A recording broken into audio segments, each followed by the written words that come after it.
Hello everyone. Hi Tamara, how are you? Hi, Bosky. I'm doing great. So happy to be here. Absolutely. I know we've been talking about having you here for, I think, quite a long time, and so I'm really excited that we're making it happen. So thank you so much. Yeah, thrilled to be here. Excited to kick off the year together. Absolutely. Well, good morning, everyone. Good afternoon, or maybe good evening if you're on the other side of the world, and Happy New Year. Drop in a comment to let us know where you're joining us from today. And while you're doing this, I just wanted to share that I'm really excited to be kicking off the 2025 edition of Product Power Play to talk about a topic that personally I'm really passionate about. Just like so many of our listeners, I know Tamara is really passionate about that topic as well. And it all intersects on ambition, motherhood, moms, career, and product. And as you all know, Product Power Play is a special LinkedIn Live series that I started last year in 2024, where I sit down to have some really candid and vulnerable conversations with amazing product leaders like Tamara on all of these topics. And I'll be introducing Tamara in just a little bit. But some of the things that we're going to be talking about today is, of course, motherhood. What does that look like? Having a career while taking care of your kids, thriving as a mom. What does that even mean? Any systems or learnings that Tamara has had while she's raising two kids and also a product executive in one of the really amazing tech companies. Is there a secret mantra to be a good mom? What does being a good mom look like? Having it all, that phrase.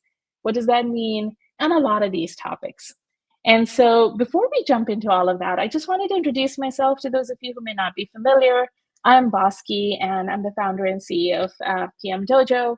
And for the last 20 odd bit years, I've worked as an IC product manager all the way to a product executive. I worked in some amazing companies and total dysfunctional messes.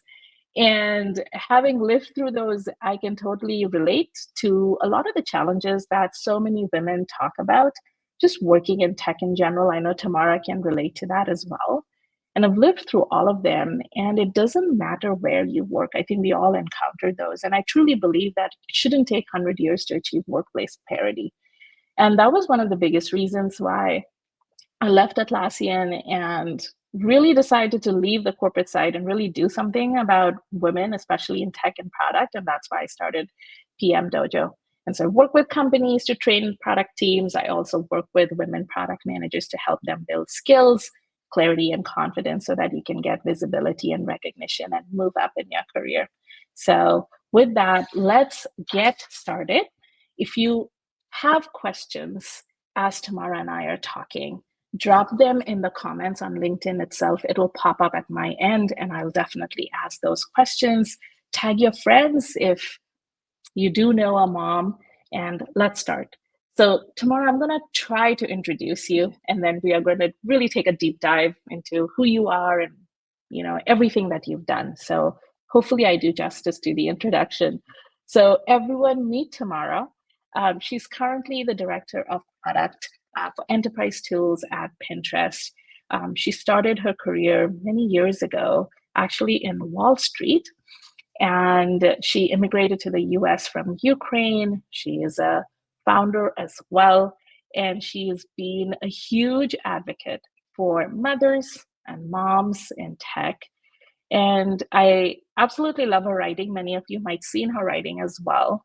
And she really, I think, tries to pull the curtain down and shows, and she talks about behind the scenes, the not so glamorous parts of being a mom, when you might have to wake up with a kid who might not be well. And what does that look like? And what does it feel like if you have to cancel a call, or maybe you cannot cancel a meeting that absolutely needs to be done while you have a crying kiddo? And all of the fun stuff that I think a lot of us deal with. And so, if you're looking for inspiration as a mom, today's episode is for you. If you are a woman who might be contemplating motherhood in the next few years, this is an episode for you. So, Tamara, welcome. Is there anything that I missed that you want to highlight? Uh, I think that's a great summary, Bosky. It's so hard to describe ourselves beyond our job and motherhood. But I think that's the right high level overview of who I am. Yeah. Awesome. Awesome. Well, welcome everyone. Let's get started. Again, as I mentioned, if there's anything that pops up in your head as you're listening to Tamara and I talk, drop in and I have the comment section here. I can definitely see all of the questions. So let's kind of start way back in your early life, Tamara. What did that look like? And anything that you might be comfortable, what does the early life of Tamara as you remember look like? Yeah, so I am originally from Ukraine and I was born in Kiev. So I spent my early life there. I remember very little, but my parents both worked and I was an only child. And I was really shy as a kid. Um, I also love to dance, like a good Ukrainian girl. I started ballet very early on. So, um, yeah, we had a pretty simple life. This was right after the wall came down. And then when I was 7, my dad's job brought us to America. So he worked as a software engineer. He came over and brought my mom and I, and we moved to New Jersey. And that was a really big adjustment. It was first grade. I didn't speak any English, and I just went to school one day and it was thrown all in. So I think the first few months were a really big culture shock for everyone, my mom and dad included. And I think that first year, just it was a lot of like adjusting to being an outsider. So a lot of, I think, my personality and mindset is really shaped by this idea of like coming in as an underdog or an outsider and trying to fit in. And so I grew up in New Jersey. We moved a couple more times, and I ended up having a really wonderful childhood later on. But this like moving to America as an immigrant theme, I think is a big thing that really defines me, and part of what I think drives my desire to create more inclusive spaces. Because I spent so much time trying to fit in and feel like I'm part of a group. So yeah, I think that's like going way back to Yeah, a little girl who's shy and just wants to make friends, which I think we can all probably relate to in some way. that is really interesting. And so again, you can absolutely tell me that, this question is off limits and totally it's 100% I'll respect that. And hopefully we can make this like a two-way conversation, two friends talking. So if you have any questions tomorrow for me, like I'm happy to share a little bit of that as well. You said you were shy. So do you also describe yourself as an introvert now, or the shy girl blossomed into, an extroverted leader who's very confident about herself today? I don't really like labels. I don't know if I would describe myself as shy or an extrovert. Like it really depends. I think I will share one anecdote, which is that I think my mom really helped me build my confidence to be less shy. She would take me to the ballet, and in Ukraine, there's this kind of tradition where you bring flowers as someone who's in the audience. At the very end, you can go up and bring them on stage to the dancers. And so I remember her specifically bringing flowers for me to go up there. So I would have to go up in front of the whole audience and stand up. And that was obviously very scary. She'd also have me do these like little tests and experiments like that in other ways to get me more comfortable kind of like speaking up. And she's a huge advocate of mine, and I look up to her a lot. So I think I've definitely become less shy. I don't know that I would say, I don't think I'm an introvert all the time. I think I definitely need some quiet. I'm not a person who can go and thrives only on being around people. I think I do like my time to myself, and like contemplation and mindfulness is important to me. But I don't think that I can thrive without people either. So I just that feels really binary to me, and I think it depends on, as you've spoken, like the season of life and everything that's happening. So yeah, I think I'm just me. I don't know. How would you answer that question? Very funnily enough, I was a very shy girl growing up as well. Even though I have a younger sister, I was really shy. She was more of the outgoing, she would like go. I would always hide behind my mom, when there would be friends, my parents' friends who would be coming. Like I really did want to, but then I was also the school captain. So, like leading the team and school debates, but then if it would come to like drama, theater, I would get very shy. And so it was kind of really interesting. I think it continued all the way till my engineering days in India, where I would be really shy. And of course, being one of the only girls in engineering, like, I don't think that helped either.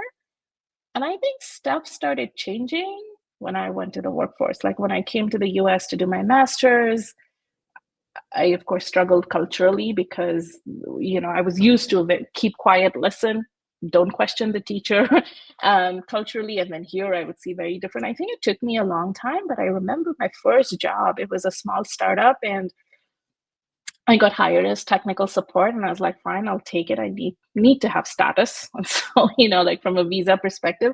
But in about 2 months, I went into my manager's office and they were opening up a product manager job. I had no idea what the hell it was. And I went and I said, I want to do it. So I don't know where that confidence came in. So it's kind of really strange. And sometimes I've had to put up a persona that I would at least be comfortable for a role, especially in leadership and executive rooms. And so I don't know. I don't know. People say, well, are you authentic? And I'm like, yeah, I am. But sometimes the job just needs you to be more vocal about some things. And I've had to do a lot of prep to get to that place. Yeah, I think you're kind of talking a little bit about this fake it till you make it thing, which sounds a little bit inauthentic, but I think, there's all these statistics about how women only apply to jobs if they meet all the Yeah. criteria and men do with it 30%. I think my confidence, I think also I developed being a dancer. So I Mm, danced from 5 through college and actually started to love being on stage and performing. And so I think that is why I was successful also in very female limited workplaces like Wall Street and then tech. I it, Being in the spotlight felt kind of natural. So I think it has to do with like performing as like an art. It kind of trains you to yeah. hone your craft and enjoy it. So yeah, it's funny. I get a lot of folks right now when I present in senior forums. They're like, "You don't seem nervous at all," and I think it just isn't scary to me to be in these senior environments because we're all just people. I spent my early years in investment banking and then in private equity, often being the youngest person in the room, often the only woman in the room, Yeah. going to management dinners surrounded by very nice men. And so I just had to like figure out how to have a Yeah. conversation and fit in. So yeah, I think I'm not intimidated by senior people or being the only woman, but I am very determined for that to not be the case like you and to bring more women into the conversation. Love it. Love it.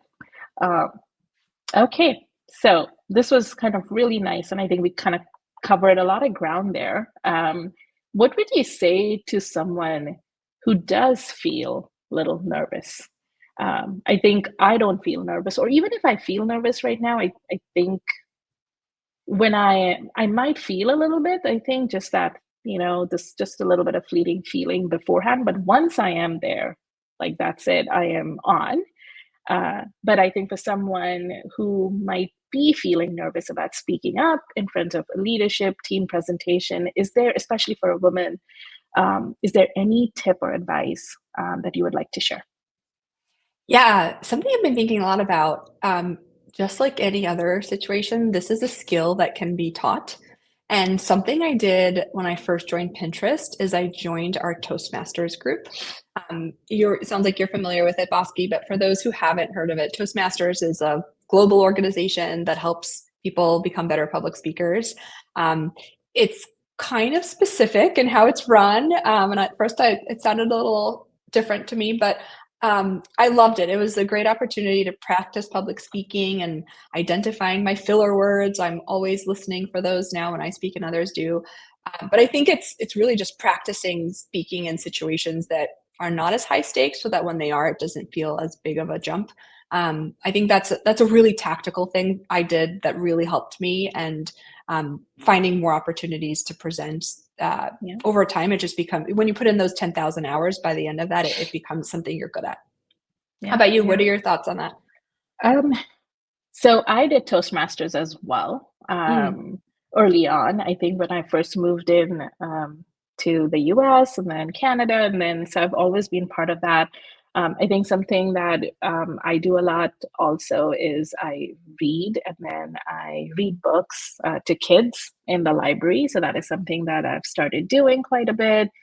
I also have given a lot of talks inside the company. So starting to find like these small low risk situations, lunch and learns, brown bags. I would do that a lot for my teams of PMs. And then, of course, in PMDojo, we also have lightning talks, like member only, where as members, you can practice and give a talk in a really low risk environment, and then build the skills, and then, take it to work. And I 100% agree. It's a skill.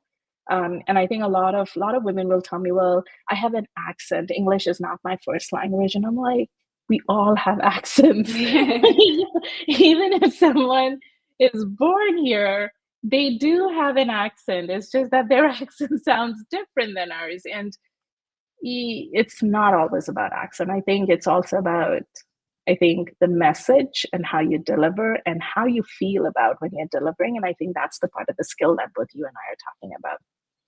Definitely, yeah.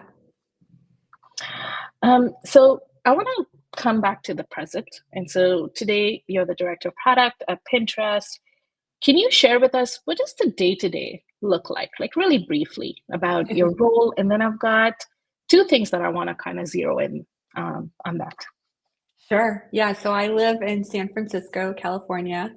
I have two young kids, two girls who are 3 and 1, and I live here with my husband, who's an entrepreneur. Um, Gosh, the day to day really varies. I'm actually doing a time tracking challenge this week where I'm tracking my time in 15-minute increments.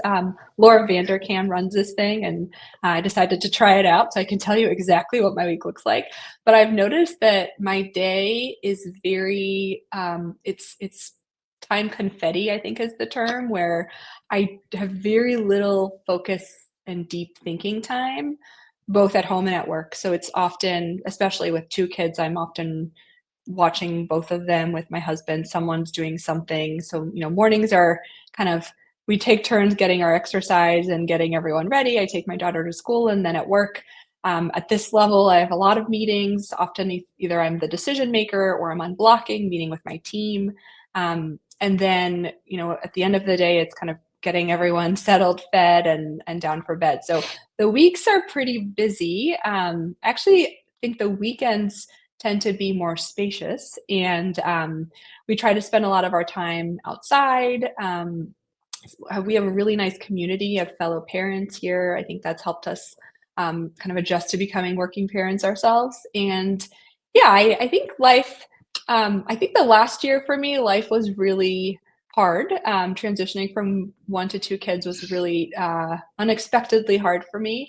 But I think now that it's been about a year, it's feeling a little bit more settled. And so I just feel really grateful for our family, our health, and especially you and I were chatting before this with all the wildfires happening in LA. I'm grateful for the clean air and our safety. So yeah, life is in many ways really wonderful.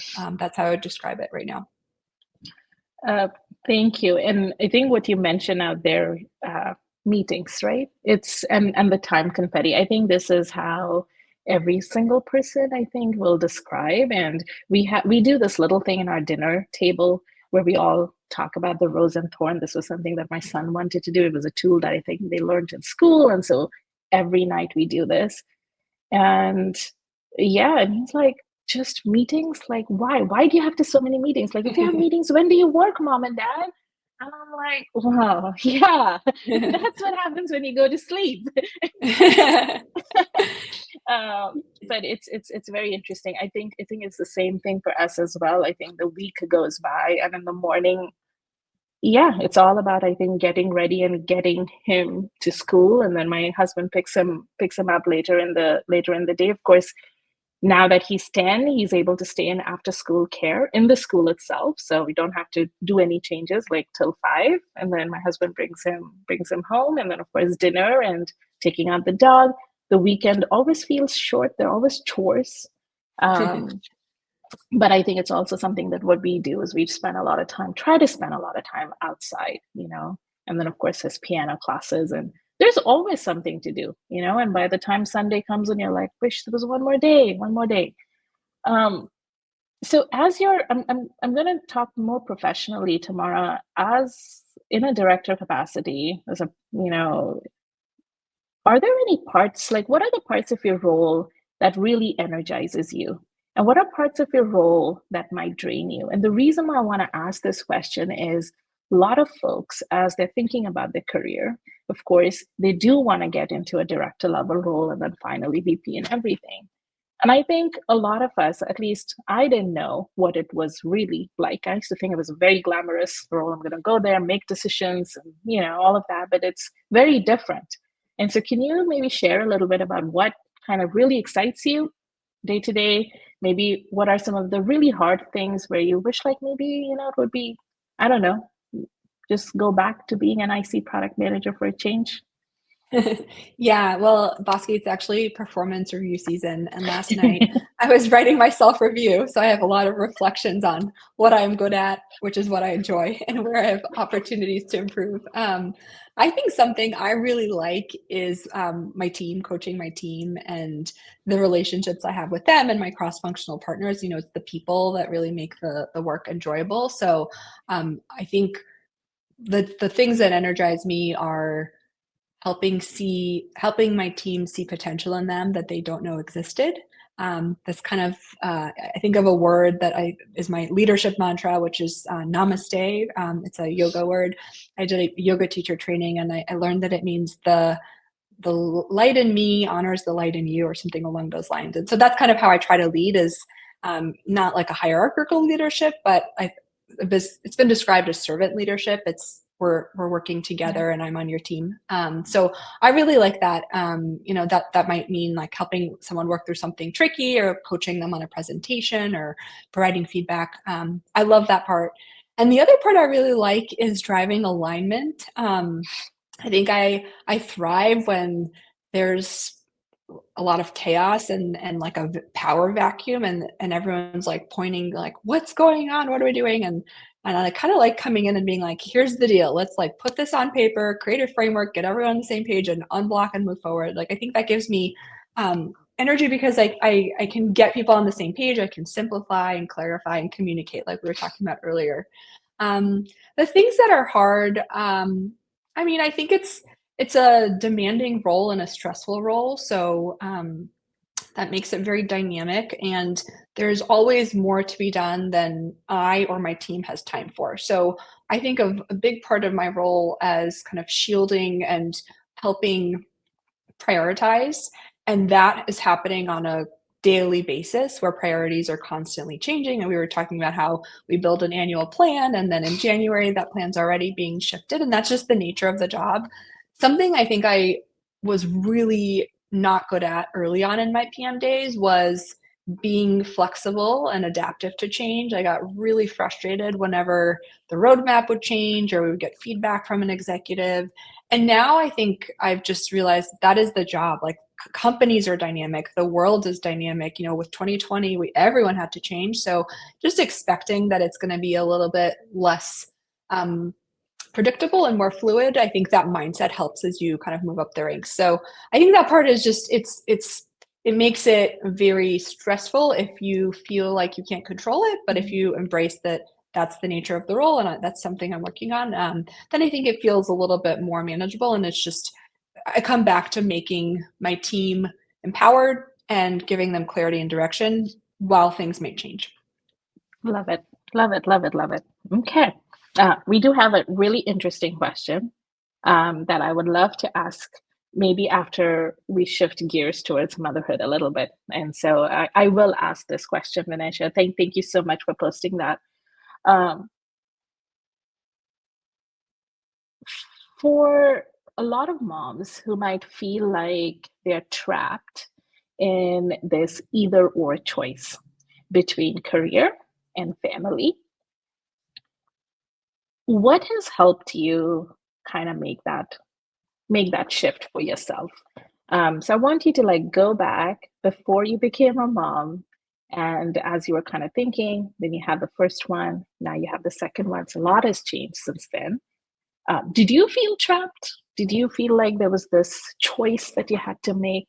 And maybe you didn't, but can you maybe walk us through some of that? And that might help a lot of moms who are kind of feeling like I'm in this weird thing, like it's either this or that. Like I cannot be good Mm. or performing in the two spheres, which often kind of collide and conflict.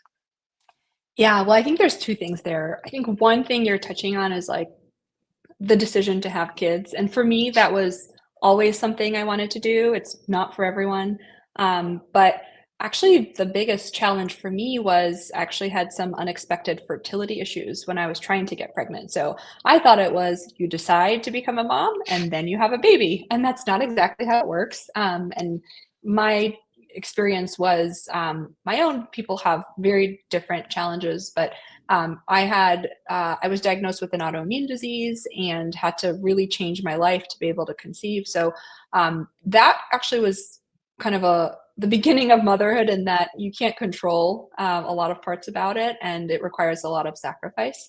But after having kids, I think this question of like, how do you navigate both? I was thinking about this after having my second daughter. I think about this a lot because I'm often with both of my kids, and I don't think I'm a bad mom if I have both of my kids and neither one of them is getting 100% of my attention. I think they can both get what they need, right? So this idea of like, can you do two things at once? Well, I agree that being present and not multitasking is ideal.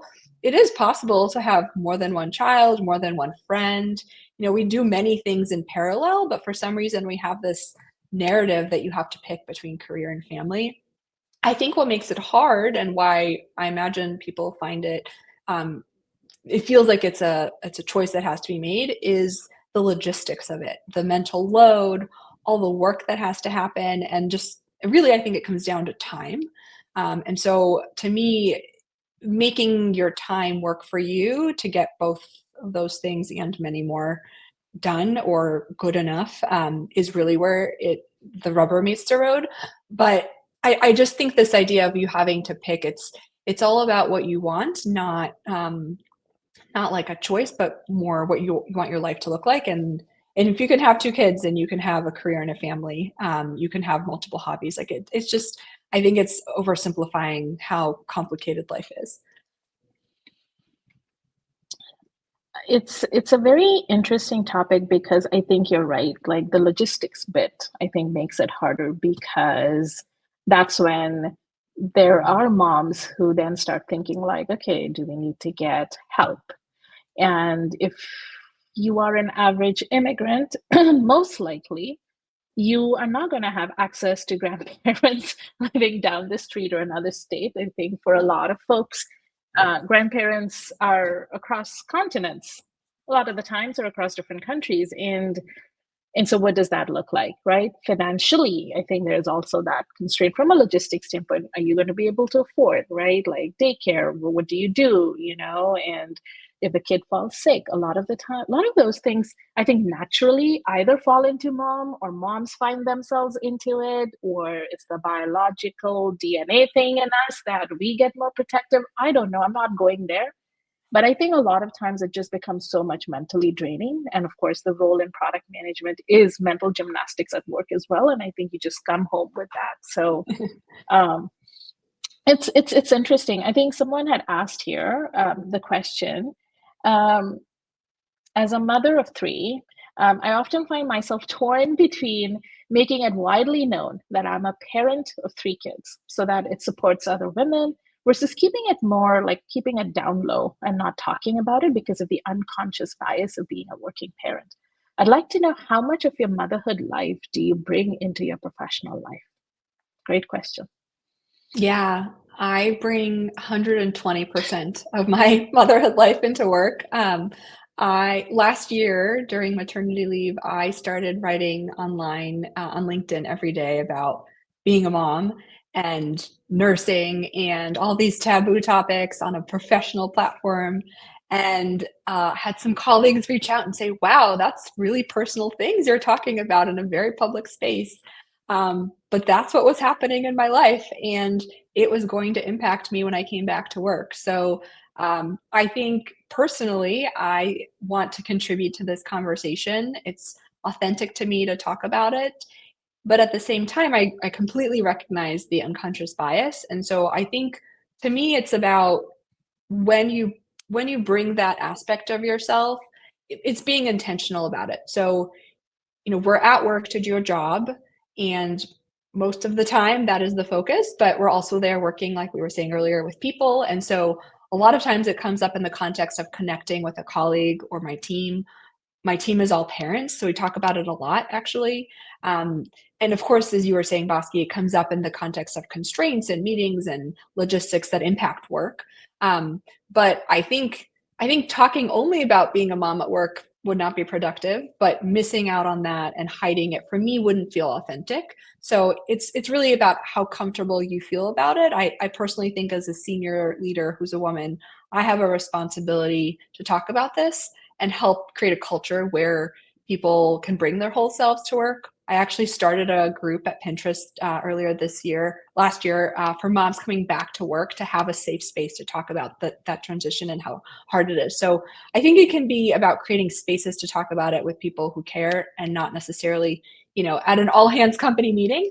But for me, it's a lot less work to come authentically than to hide. So that's kind of how I approach it. Do you think you were able to do this because of the level at which you are at Pinterest? And would you be able to do it the same way if you were maybe an IC product manager and maybe you were reporting to someone who was not a mom or not a parent? Well, I think I did it both because of my level and despite my level. There are very few, the more senior you are, there are fewer people who are moms, right? So I think in some ways it's harder to stand out when you're uh, among many men or dads. But I think also it depends on the company and the culture and doing it in a way that is enhancing versus detracting. So, uh, we have a lot of parents where I work, and it's a very inclusive culture. And so I think I'm lucky that I work for a company that values parents and supports them. Not everyone has that opportunity. And maybe if you're in a smaller company, or like you said, just don't feel comfortable in general bringing your whole self to work, then motherhood just happens to be one component there. Um, but to me, it's really like we all have choice in where we work. And I believe in going to a place where I'm fully respected and can bring my whole self. And as you know, I'm kind of an open book and very direct and don't like to hold back anymore. So I try to be as authentic as I can. And I also talk a lot about my ambitions at work. I think that's how I kind of justify it is when I first came back from maternity leave after my first baby, I met with my manager, my skip manager, his manager, and I told all four of them, men, by the way, I'm back. I'm still ambitious. I want a big project. I want more scope. I'm excited to be here. And I meant it. But I think that helped kind of address this unconscious bias that may or may not have even been there and helped me feel more confident about it. So I think you can talk about your ambitions and you can talk about being a mom, and those both can exist simultaneously. It's because I did something very similar to you as well. I think when I returned back to work, I made it very clear. Like I think I was thinking about it. How should I broach that topic? I think I had received the advice that just go and slow, see what happens. Don't talk too much because then there's going to be more questions about whether you're going to be able to do it. And I was like, if I don't say, then I'm just furthering an assumption that might already be there.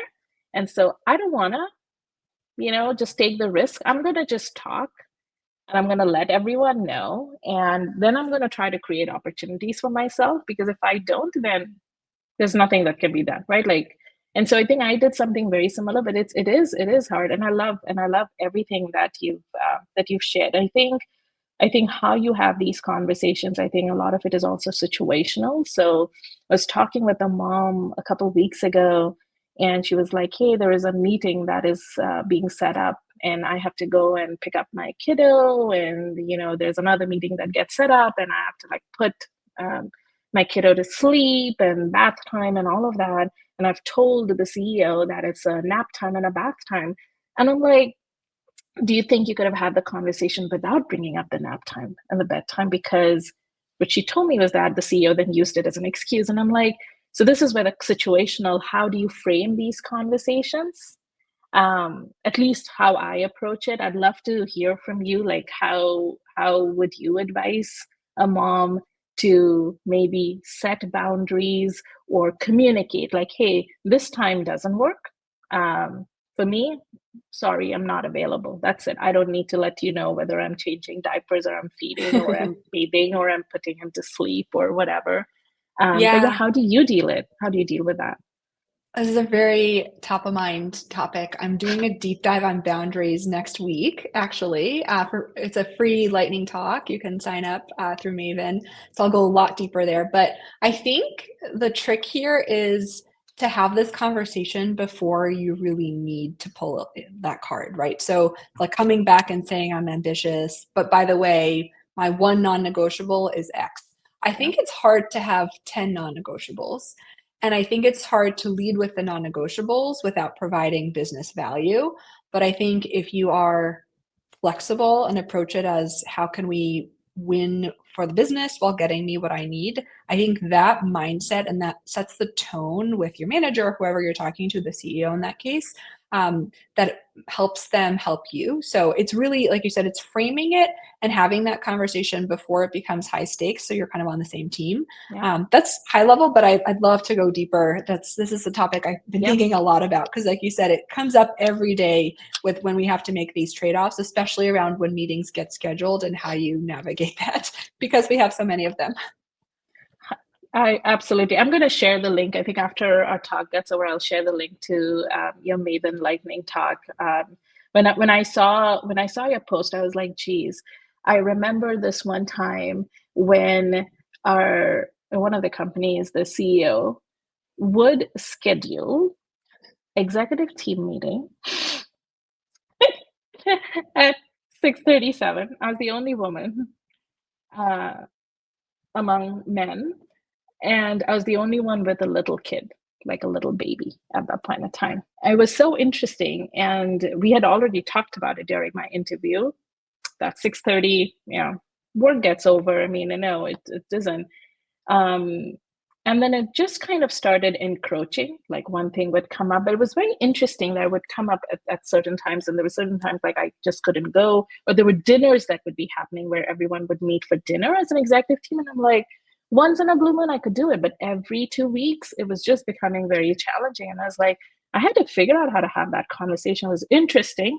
I wish I didn't have to. It was so uncomfortable, but then, as I was reading your post the other day, I was like, okay, this lightning talk would have definitely helped years ago when I went through this. So I'll share that link for everyone. A question here from the audience: when working with colleagues who aren't parents yet, they might not always understand the flexibility parents might require, not out of bias, but simply due to lack of awareness. How do you navigate such situations while maintaining a positive perception of your work ethic? Yeah, I think this is really interesting. I certainly, before I was a parent, I would get so frustrated if I was on a flight and there was a crying baby. Like I didn't understand that you can't just get them to stop crying. So I totally get this. I think though, people who aren't parents also have priorities. One of my favorite things I like to do when I meet someone is to better understand their life outside of work, especially if they're on my team. And often I, hear, I'm training for a marathon or I really love to garden.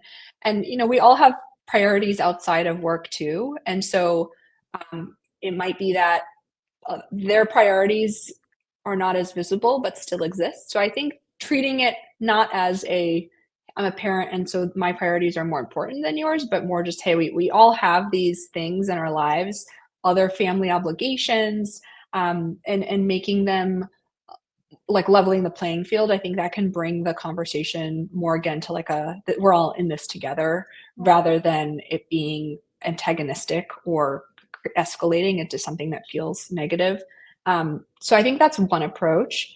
I think also your work ethic isn't about when you're available, it's about the impact that you have. And this is a big shift that I've had to make since becoming a manager and since becoming a parent, because as a manager, I can see the impact. I can't and I don't want to know how much people are working, but I can see the outcomes. And that's what I use to assess my team. And that's how I think we're all assessed. And so that actually was really eye-opening for me is it doesn't matter how many hours you put in if your impact is minimal. So I would also kind of think about how can we get to the same outcome, drive the same impact while being flexible with when a meeting has to happen. Yeah. And in your situation, Bosky, that you mentioned about the CEO scheduling this meeting at this time, like my question would be, why is that a time that works for you? Maybe they have a constraint that you're not aware of. Yeah. And so then it's like, what is your constraint? What is my constraint? How do we work around those? Because presumably there is a time that could work for everyone that isn't 6:30 and your constraint just isn't known. So a book that has really helped me, two books that come to mind. One is Never Split the Difference. It's a negotiation book by Chris Voss. And it's all about how to negotiate in these high stakes conversations. And then the other one is Difficult Conversations. I think a lot of people know this one. Both of those kind of, my takeaways from them are that when there's a high stakes conversation, the more you approach it as we have to tackle this problem together rather than it's you against me, I think that kind of shapes the tone and the outcome towards let's find a win-win. So that's kind of how I think about that. 100%. I think when it started happening, I went into the defense mode, like me, I think all do, right? Like, how dare, right? This has to be on a purpose because I'm the only woman. And it took me a long time to, I think, cool down, talk with my husband. And like, yeah, just like to your point. And it ended up being, it was a little bit, I think, just playing with this thing. But we totally moved it. It went from 6:30 to actually it happened, around 5, and it just turned from dinner to actually just coffee drinks just to have that conversation for the exec meeting. And so it was very interesting because I had to actually think through and come from a win-win as opposed to like they're there to get me and because I'm a mom, because I'm a woman, because blah blah blah.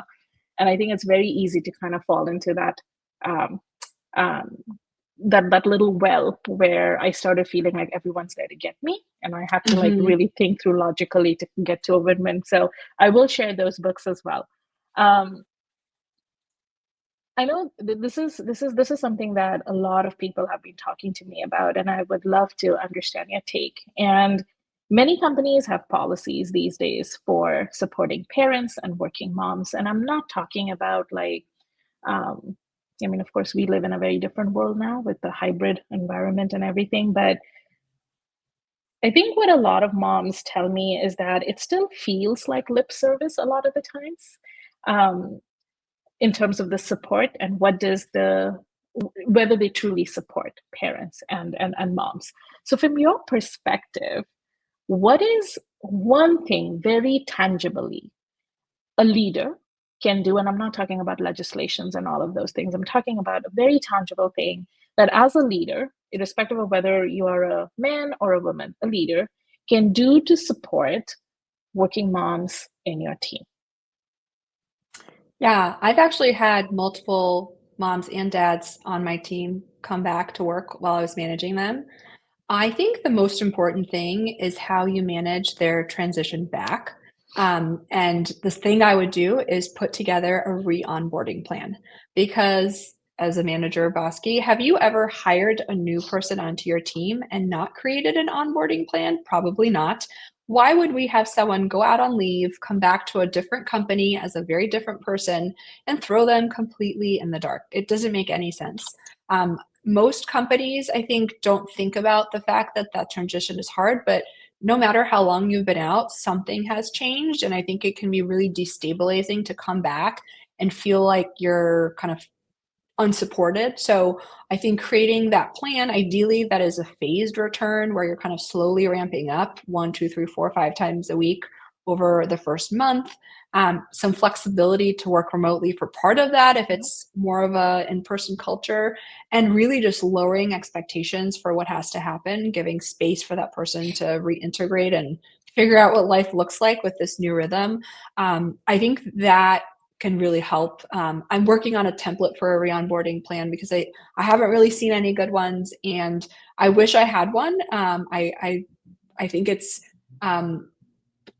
it's not that hard to put it together, but as a manager, I also can understand, and as a leader, we don't have time. We have business results to drive, and so I think it's important to make these things more accessible. So that's kind of how I think about it. I would really focus on that first month back, because I think if you come back and you feel supported, and even if it's rocky, your manager's got your back. Then after that, none of the other benefits really matter. It's really just the tone that you set and how you create a safe and trusting environment for them to be vulnerable if they're struggling, get the support they need, and kind of get back their footing. I love this idea of re-onboarding plan, and I had never heard about it until one of my PMs who ended up having twins, and she wanted to return back, and she said, I really want to, like, while she was on her leave, and of course in Canada, it was an 18 months, it was a pretty long leave, and company went through acquisition. I mean, it was a totally different company with different people by the time she was going to return back.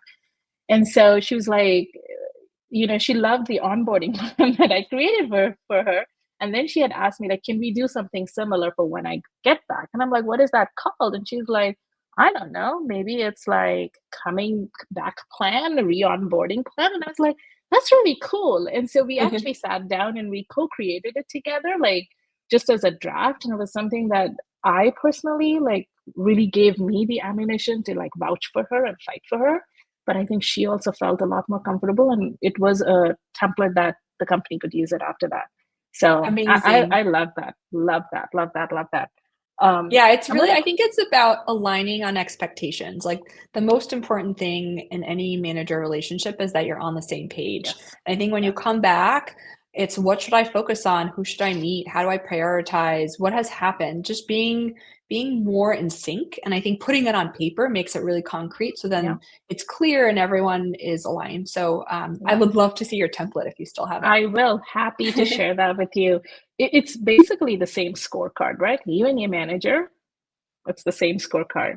Um, I have a question here from the audience. For those interviewing for new roles and companies, do you have any advice on how to gauge if a company is parent friendly within a product organization? Will they truly embrace, you, especially if you're returning as a mother? Yeah, this one's tricky because I think, yeah, I have a couple thoughts. So first, I think you can look at the policies and what's on paper and what you can research a few things. I think whether you need to take leave or not, whether the company has not just maternity leave, but paternity leave is a big sign that they support working parents, and ideally the same amount. So that's step one, is do they even understand what it means to have a baby and the fact that both parents should probably be there for the beginning. Um, I think the other is, are there parents who work on the senior leadership team? Ideally with young kids, but at least who have ever had a child. I think that just the empathy of having experienced the early days, the early years, or whatever stage you are, I think parent to parent connections can be really powerful. And so between those two things, do they have some table stakes parental leave policies, and do they have people who have been in your shoes can tell you a lot? Now, how do you suss out the real culture besides just those things? I think this is hard to ask in an interview, and I probably would ask for it after I got an offer. And I would ask to speak to women or moms at the company, or try to get to a couple other people besides the people you're working with directly, and ask about the team and what kind of meeting culture there is after hours, where decisions get made, how much of the culture is in person and required to be in person. Um, I think it's like that's a really hard and subjective question to ask. And so I would get specific on how the company operates and what is required of you that is beyond what you may have learned already in the interview process. So I would just do your own, the Mm, company would be doing a background check on you. I would do the same and kind of try to get a pulse on how people talk about it, people who have left the company, people who yeah. know the people you'll be working with, and just gauge if there's a fit in Yeah. culture in terms of how things operate. I, I don't know. That's what I have. Bosky, I'm curious if you have ideas because I've actually been thinking about this question. I've gotten this before, and I don't know that there's a good playbook for this because it is a little tricky. No, You don't there. You may want to be careful about how you talk about it.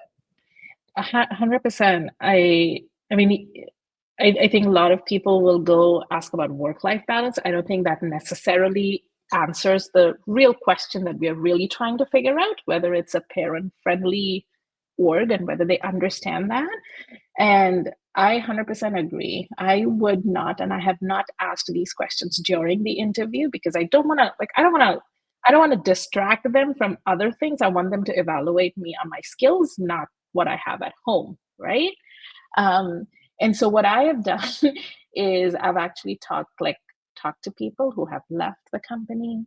I have talked to other people who might be connected to some people, and I've asked like just user research. Like I've really tried to probe about some of the things that you're talking about, and then tried to connect the dot. And sometimes they kind of match the reality, and sometimes I've been uh, not surprisingly surprised, like not happily surprised, where it was completely different because the kind of support I needed as a parent or a mom is very different from someone else. You know, they have family, like someone who said, yeah, everything's fine, I'm totally able to do it. I later on realized, well, she has family to support. And she's able to take a lot of these calls while the kids are with the grandparents, or she has, you know, an au pair at home and she has another person taking care. And I didn't have that. So I felt like there was a lot of gap in perception. And so again, you know, it is I don't know, but I've done a lot of like talking to people, especially the folks who have left, and tried to really kind of understand what it is like and what does it feel like to work in this company and how many parents are there, right? Like what does it look like? And yeah, and definitely if there is not a single parent who interviews or not a single woman who interviews, then of course it kind of you start putting things together in your head, right? Exactly. Yeah, I think also the other thing you could look for is if with a larger organization, how many senior female leaders they have and how long they've been there. Do they tend to stick around? I think that's a good signal, whether they are parents or not, right? So I think companies who are conscious about this, it'll be pretty clear if you start to do some digging before you even need to talk to them. You could probably weed out a couple Yeah, that yeah, might not be a good yeah, fit. yeah, yeah.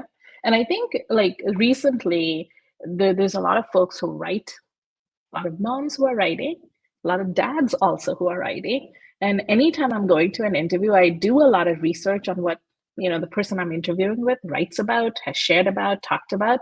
And usually there are some things that you pick up where they say, well, yeah, if there is a little bit of a family thing come up, if I can actually anchor my conversation with that, I do get that other person to start talking about it. I think that also gives me some indication. I think back in the day when a lot of the interviews would happen in the office, you typically had a picture, family picture. I know that used to help me kind of figure out, not these days where a lot of these interviews are happening remotely, but typically I will try to find out what they have talked about or what they have written, and that does give some glimpse into their outside life. Mhm. Um, so I want to talk about having enough. And I think you had just mentioned it in just a little bit ago. So as a working mom, I know I wrestle a lot with what does having enough mean? You know, do I have enough energy today? Am I happy, you know, like enough this phase of my life? Do I have enough time? You know, am I doing enough as a mom? Um, do I have enough ambition? Did that ambition thing kind of just subside over the last few years? Like, and I hear this a lot from moms, right? And they're constantly kind of thinking, how do you define having enough today in your life? Yeah. I definitely struggle with this. I think the one I struggle with the most these days is having enough time, like I said earlier.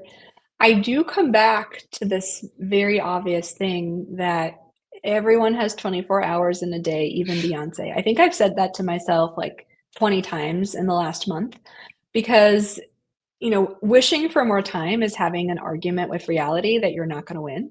So I kind of come back to, okay, I can't control my time. I can better understand it, which is why I'm trying to track it.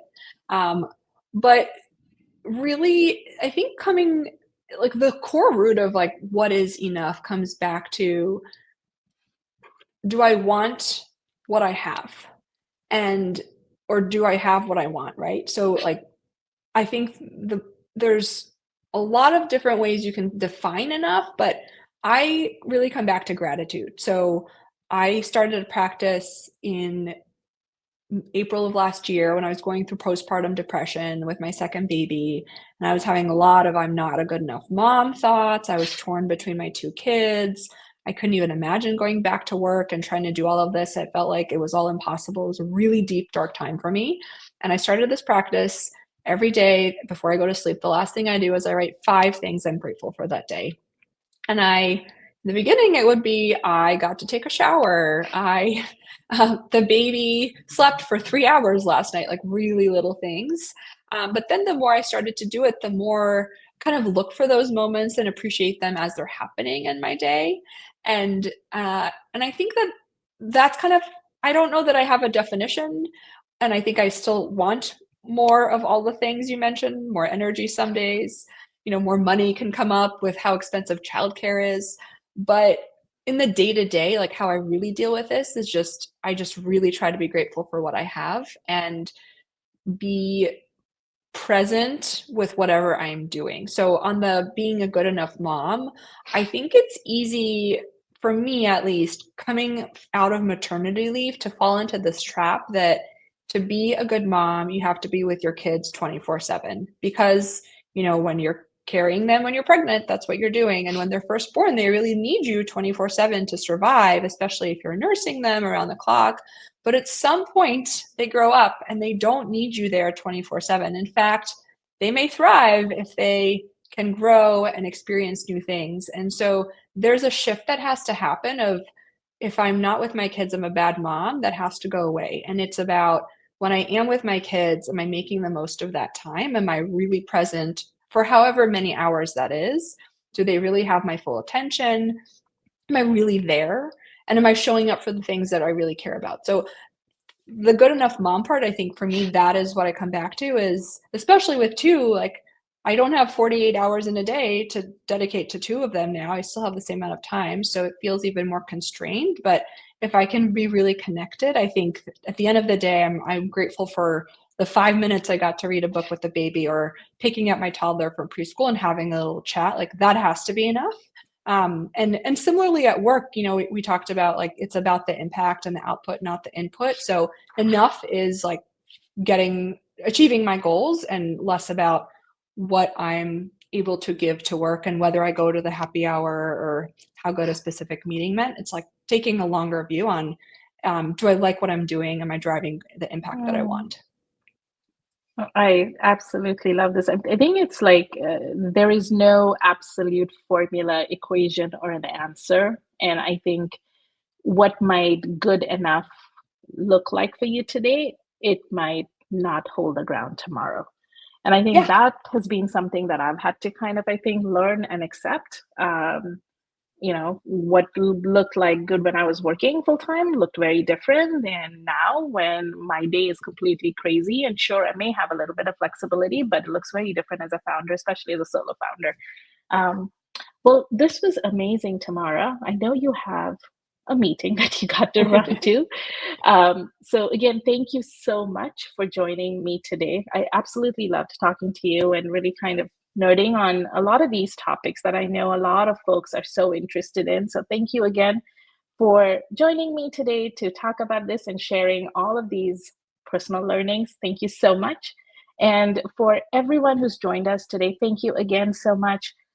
Hopefully, 2025 is an amazing year for all of you. Stay tuned. We're going to be sharing some snippets from today's conversation And also, I'll be really excited to share our next guest in the coming days.